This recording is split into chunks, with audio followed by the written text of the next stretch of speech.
정부가 오늘 지소미아 연장 여부를 NSC를 열어서 지금 판단을 한다고 합니다. 자, 이 지소미아는요, 한일 간의 무슨 군사정보 교류 협정인데 사실상 그 군사정보 교류 협정이 가져다 주는 그런 큰 어떤 부분은 별로 없습니다. 지금 미국이나 일본이 한국에 주는 정보가 어차피 제한적이고요.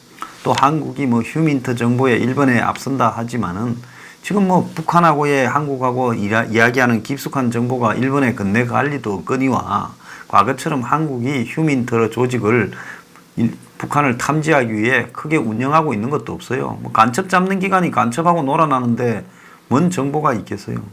오히려 일본이 지금 북한의 초계 활동, 즉 잠수함이나 초계정 이런 부분에 대한 이 정보가 많을 수 있고 특히 미사일 관련 위성 정보가 한국보다는 훨씬 뛰어나죠. 지금 일본의 해상 전력은 제가 봤을 때 세계 한 2, 3등은 갈 거다 이래 보고 있습니다. 자, 그런데 참 이걸 이제 하게 된 이유는 박근혜 정부의 친중이 미국을 자극해서 당시 한국이 보수 정권인데 왜 이러냐 해서 굉장히 박근혜 정권을 압박을 했죠. 그러니까 박근혜 정권에서 이렇게 매우 서둘러서 미국의 요구로 부랴부랴 이 문제를 2016년에 타결 짓고 또 2015년 말에는 위안부 협정도 했지요. 자, 그런데 정경두가 어제 이 문제와 관련해서 한국당 의원들이 국회에서 묻고 하니 당시 지소미아 부분에 대해 자기도 별로 잘 모른 채 타결이 되었다. 이런 식으로 말을 했습니다. 참 이 사람도 웃겨요. 2016년에 이제 지소미아가 11월 달에 체결됐는데 지소미아를 체결하는 데 있어 당시 공군 참모총장인 저한테도 의견을 구한 적이 없다. 국민에게 실효성을 설명하고 잘 했으면 좋은데 그렇게 안 했으니 지금 와서 이런 소리를 듣는 거 아니냐. 오히려 큰 소리를 치고 있어요. 자, 그런데 정경두가 지금 북한이 저급하고 첨박한 용어로 공격하는데 어떻게 생각하냐 하니 마탱이 막내가 재롱 부리고 앙탈 부린다고 같이 부딪혀서 그런지는 않는다. 걔들이 그렇게 한다고 우리 국방 태세가 약화되거나 그러지 않는다. 이렇게 말을 했습니다. 자, 정권의 코드에 맞춰서 막말을 하는데요. 박정권이 당시 지소미아를 맺거나 위안부 협정을 하는데 미국의 압박에 밀려서 서두른 부분은 있어요. 자, 그렇지만 미국은 왜 이걸 하라고 당시 압박을 했을까? 자꾸 한국의 박근혜 정권이 일본하고 사이가 안 좋게 이렇게 가니까 미국 입장에서는 한미일 동맹을 상징적으로 엮어 놓으려면 한국과 일본과에도 어떤 동맹 구도가 있어야 된다. 그래서 서류를 한 장 만들어서 묶어 놓으려는 겁니다. 그래야 한미일 삼각안보 동맹 구도가 엮이는데 반대로 북한이나 중국에서 생각했을 때는 깨져야 한국이 미국과 일본으로부터 떨어져 나올 수가 있지요. 그래서 지소미아라는 부분은 정보 교류에 대한 가치도 있지만은 그 이상으로 상징적인 부분이 있다는 겁니다. 자, 오늘 한국은 협약은 유지하되 만약에 한국이 이걸 깨겠다 하면 일본은 네 마음대로 해라 할 거고 미국은 아마 그렇게 했을 경우에는 우리가 한국을 용납할 수 없다라는 통보가 심각하게 지난번에 SP 장관이나 볼턴 방문 등에서 나왔다고 봅니다. 그러니까 한국은 협약은 유지하되 정보 교류는 한일 관계가 지금 일본의 수출 규제가 없어질 때까지 중단하겠다. 이렇게 지금 이야기를 하고 있는 겁니다. 자, 이런 상황에서 한때 러시아 대사로 간다라는 비건 대표, 북핵 수석 대표가 한국을 지금 왔는데요. 자, 그런데 이 사람 러시아 안 가고 계속 북핵 문제에 집중하겠다라고 말을 했는데 북한이 지금 미국을 비판하면서 향후 미북 실무 대화가 쉽지 않을 거라고 지금 예고를 했습니다. 북한이 노동신문이 미국의 무분별한 전쟁 연습 소동과 무력 정강 책동으로 조선 반도의 긴장이 더 높아지고 있다. 이런 식으로 긴장이 격화되면 관계 개선이 될 수 없고 대결이 고취되는 속에서 건설적인 대화가 되겠느냐? 평화는 없다. 이렇게 말을 하며 지금 몇 달간 이 대화가 되지 않고 또 이 공전되고 이런 부분들을 미국 측에다가 책임을 돌렸습니다. 자, 그런데 이 북한이 이런 비난 메시지를 한 부분은 결국은 한미 훈련하고 또 한국이 F-35 비행기를 최근에 더 들어왔죠. 어제요. 그 부분을 놓고 트집을 잡고 있는 걸로 보입니다. 자, 이 비행기가 지금 3월 29일 날 2대 왔고 7월 15일 날 2대가 왔어요. 그리고 어제 지금 21일 날 또 2대가 지금 한국에 도착을 해서 이제 6대로 늘어났습니다. 총 40대를 사기로 했죠. 근데 이 비행기가 레이더에 잘 잡히지 않는 스텔스기다. 즉 안 보이는 비행기다는데 지금 이 비행기가 한국에 오는 과정이 스텔스예요. 국민들도 누구도 한국에 도착하지 못한 채 매우 조용히 오고 있다는 겁니다. 자, 그래서 정부는 뭐 언제 올지 알 수 없다 이런 식으로 말을 하다가 도착하고 난 뒤에야 일찍 왔네 이렇게 말을 했습니다. 앞으로 11월에 2대, 12월에 3대 계속 이렇게 이제 올해 안에 10대까지 들어올 건데 북한이 반발한다고 이걸 갖다가 도입 기념 행사도 제대로 못하고 공식 전력화 선언도 못하고 있는 겁니다. 그래서 북한이 F-35A 도입에 대해 군사회담을 위반한다는데 그럼 북한이 미사일 쏘고 지금 방사포 쏘는 거는 군사회담 위반한 거 아니냐? 자, F-35 추가로 왔다고 이 핑계 대고 또 북한이 도발할 게 예상이 되고 있어요. 자, 북한 반발이 두려워서 우리가 최첨단 전투기를 들고 오면서 가지고 왔다 말도 못하는 홍길동 전투기입니까? 자, 그래서 북한이 최근에 자꾸 쏘고 있는 부분들이 이 비행기를 겨냥한 부분도 있다는 건데요. 자, 이런 북한의 그 행태에 대해서 미국의 트럼프가 작은 거 싼 거는 뭐라 하지 않는다, 개의치 않는다, 김정은이 하고 나하고 믿는다, 관계 좋다 이런 말을 하니까 지금 북한이 시간 끌기를 지금 하면서 도발의 강도를 높여가고 있다. 이렇게 지금 보고 있는 겁니다. 자, 미국에서는 비건 대표가 왔는데도 북한 접촉 계획이 없다라고 지금 이야기가 나오고 있습니다. 자, 미국이 왜 이런 식의 지금 북한에 끌려가는 협상을 하느냐. 전부 트럼프 대선 때문인 거죠. 자, 그런데 북한이 지금 최근에 미사일을 많이 쐈지 않습니까?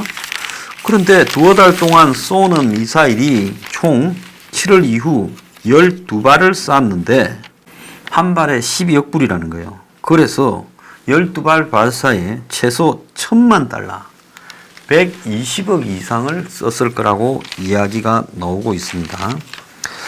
독일의 방산업체 전문가가 통상 미사일 프로그램을 자체 개발해서 무기화하는데 본체와 탄두, 엔진 유도장치, 보조장치 등을 포함해서 10억 달러가 든다. 그러니까 1조 2천억이 넘게 든다. 그러니까 없다가 미사일을 만들 때 그 정도 든다는 겁니다. 북한 경제 규모로 큰 부담인데 이런 개발 비용이 1조 2천억 들어가는데 더해서 한 발당 가격으로 본다면 최소 100에서 150만 달러가 든다. 그래서 북한이 지금 7월 8일에 6차례에 걸쳐서 12발을 쐈으니 이것만 해도 1,000만 불 이상이 들었고 100만 달러를 북한 돈 8,400원의 환율로 계산하면 쌀 1kg가 5,000원이라는 시장 가격을 이렇게 넣으면 쌀 17,000kg를 지금 살 돈을 북한 주민 전체가 이틀 먹을 돈을 북한이 날려버린 거란 겁니다. 1조 2천억이 들어서 미사일을 개발하고 한 발에 10억이 넘는 미사일을 지금 쏘아대고 있습니다. 이게 정상이냐는 거예요. 오늘 신문에 보면 북한이 한국의 주력 전투기인 이 하이레벨이죠. F-15K 모형을 만들어 놓고 정밀 폭격 훈련을 하고 있다는 겁니다. 그러니까 비행장에다가 바닥에 F-15K를 그려놓고 그 위에서 폭격하는 이 훈련을 하고 있다. F-15K 뿐만 아니라 북한이 이렇게 날라오면 격추시킬 지대공 미사일, 그리고 레이더 모형까지 넣어놓고 폭격 훈련을 하고 있다는 겁니다. 그런데 그 기지가 AN2라고 이렇게 나무로 만든 글라이더 같은 비행장에다가 그걸 하고 있대요. 한경남도 선덕이에요. 자, 그래서 북한이 우리 군의 주요한 공항, 그 다음에 지대공 미사일 기지, 레이더 기지 등을 상대로 폭격 훈련을 하고 있다는 겁니다. 심지어 F-35A와 같은 그림도 있다라는 이야기가 지금 나오고 있습니다. 그래서 바닥에 실무가 비슷한 크기의 18m 그림을 그려놓고 위에서 보면 만약에 비행기가 위에서 폭격을 한다든지 이렇게 때린다든지 하면 위에서 보는 그림은 그냥 바닥에 그려놓은 거하고 거의 비슷하게 보이지 않겠습니까? 실제로 일본군이 2차 대전에 하와이 호놀룰루를 폭격하러 가기 전에 이 바닥에 그림을 그려놓고 이 그림을 손으로 당겨가 옮기면서 이 폭격하는 사람이 딱 자기 눈에 들어왔을 때 누르는 훈련을 원시적으로 했어요. 지금 북한이 그런 부분이라는 겁니다. 그러니까 한국 전투기의 형상과 실제 크기를 북한의 공항에 똑같이 그려놓고 이 매우 높은 데서 그걸 갖다가 폭격하는 부분으로 지금 훈련을 하고 있다는 겁니다. 그래서 북한이 한편으로 대화를 하는 척 하면서 우리 군의 주력 전투기 F-15K, F-35A 등에 대해서 직접적으로 공격하는 훈련까지 다 하고 있다. 이건 뭘 의미하는가 하면 그야말로 기습적으로 언제든지 북한이 공격할 수 있다는 걸 의미하는 거죠. 그런데 이 지금 활주로에 그려놓은 이 비행장이 무슨 비행기냐? AN2라고 저공 침투, 이 특수부대 침투용 비행기 공항이에요. 이 AN2는 원래 러시아에서 이 농약 뿌리는 이런 데 쓰던 건데 북한이 가져와서 개조를 해가지고요. 아주 저공으로 이렇게 레이더에 잘 잡히지 않고 또 이 금속 물질이 거의 없이 만들어 가지고 레이더에 또 더 잘 안 피게 해서 그래서 결국은 그걸 가지고 침투하는 데 쓴다 이렇게만 봤는데 AN2 비행장 바닥에 그걸 그려놓은 걸 보면 세상에서 제일 초보적인 비행기를 가지고 세상에서 제일 고급인 F-35A나 F-15K를 AN2가 공중에서 미사일을 싣고 와서 공대지 미사일로 폭격하는 방법 아니면 폭탄으로 AN2에서 떨어뜨리는 방법으로 이걸 지금 하겠다는 겁니다. 그래서 우리 군 레이더를 피해서 우리 군의 최고급 비싼 무기들이 있는 비행장까지 왔다가 몰래 동시에 그냥 폭격을 하고 또 한 10명쯤 되는 사람이 낙하산으로 내려가지고 공격을 하면 상당히 위협적이지 않느냐. 그래서 북한이 이 AN2기가 300대나 있다는 거예요. 그러니까 아주 싼 가격으로 한마디로 한국에 수천억짜리 비행기를 날려버리겠다. 지금 그 이야기를 지금 하고 있는 겁니다. 참 기가 찬 이야기가 아닐 수 있습니다. 중국이 북한에 쌀 80만 톤 준대요. 지난번에 우리가 5만 톤 준다니까 북한이 치아부라 해서 국제 식량 계획으로 간접적으로 줄라 했는데 처음에는 직접 준다 해서 안 받는다 해서 그것도 안 받는다 했잖아요. 그래서 시진핑이 6월 20일쯤 G20 가기 전에 북한 들렀다 갔잖아요. 자, 그리고 북한이 트럼프 만나줬잖아요. 그게 시진핑 작품일 거다 했는데 지금 북한이 중국에서 쌀을 80만 톤 받는다. 조만간에 배로 보낸다는 겁니다. 그래서 시진핑이 6월 달에 왔다 간 뒤에 북한에 중국 관광객들이 대거 가고 또 쌀까지 지금 보낸다는 거예요. 그래서 시진핑이 한국하고 상대하지 마라. 한국에서 해주는 정도 내가 해줄게. 저것들 약속 안 지키지 않느냐. 지금 그걸 지금 하는 겁니다. 그래서 옥수수까지 포함하면 100만 톤이 넘을 거라고 보고 있고 자, 지금 북한은 중국의 후원을 바탕으로 해서 이것만 있겠어요? 돈은 또 안 주겠어요? 쌀, 기름, 돈 주면 북한이 버티지요. 그래서 북한은 이걸 가지고 한국과 거리를 두면서 미국과의 비핵화 협상을 중국이 시키는 대로 말을 이렇게 잘 들으면서 중국을 대신해서 그 이해관계를 반영하겠다. 자, 그리고 중국은 북한을 갖다가 딱 중간에 놓고 미국을 협박하면서 앞으로 미국이 중국에다가 뭡니까? 무역 분쟁 또 환율 전쟁을 벌이면 북한이 도발하고 그러면 미국이 북한 좀 달래라 또 무역 환율 분쟁 좀 잘해줄게 이런 용도로 쓰면 중국도 맞는 장사라고 보는 거지요. 자, 그런데 중국의 지금 대북 지원이 유엔 제재에 빠져 있는 관광 쪽으로도 지금 집중되고 있다는 겁니다. 이러니 북한이 간이 배 밖에 나와서 저렇게 하지요. 자, 오늘 이 뉴스 브리핑 마치겠습니다.